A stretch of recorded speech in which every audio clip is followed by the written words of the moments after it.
Prison is a place that most of us will never experience for the rest of our lives. It's a terrifying place, one where you have limited freedoms, and depending upon the quality of the prison and its officers, your very life may be at stake. The U.S. prison system is a behemoth of a thing. It handles the more than 1.63 million prisoners that were incarcerated in 2023.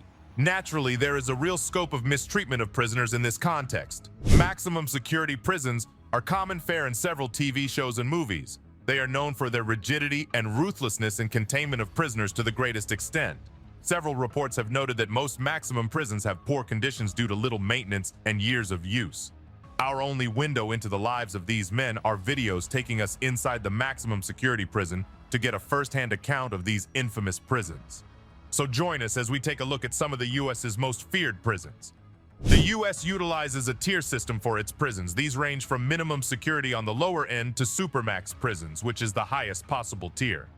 These prisons naturally vary in intensity of incarceration. In minimum security prisons, the inmates are usually convicted of white-collar crimes, that is, non-violent crimes such as fraud, corruption, and money laundering. These individuals have as much freedom as it is realistic to have in a prison system. They share cells, bunks, kitchens, and even toilets. The ratio of staff to convicts is usually lenient. Maximum security prisons, on the other hand, are meant for the most severe offenders and criminals of the U.S. These include murderers, robbery, kidnapping, etc.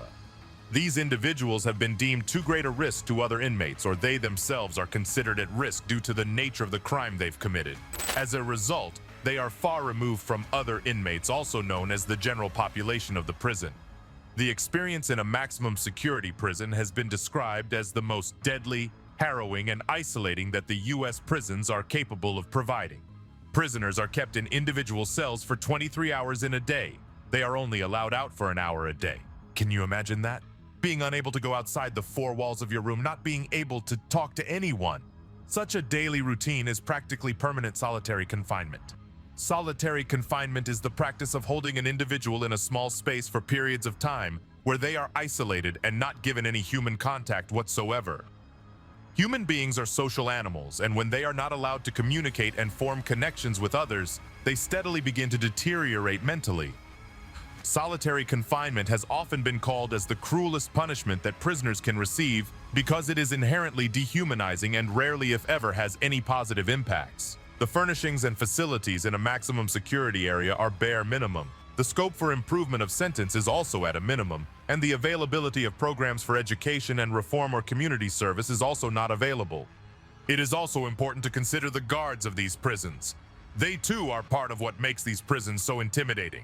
The ratio of guards to inmates is usually extremely stacked against the prisoners.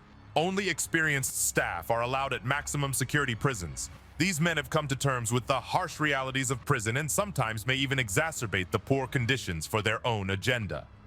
Guard-inmate violence is not uncommon in U.S. prisons. All this being said, there is a very good reason why these prisons are the way they are. These are maximum security prisons, prisons meant for the worst of the worst criminals. The crimes one has to commit to be considered for maximum security are extremely serious. Murderers, kidnappers, rapists, all these criminals, once they have committed their crime, are a risk for society. Vigilantism may also pose a risk to these criminals themselves, disallowing them of their chance to get proper sentencing and punishment in an environment that isn't biased against them.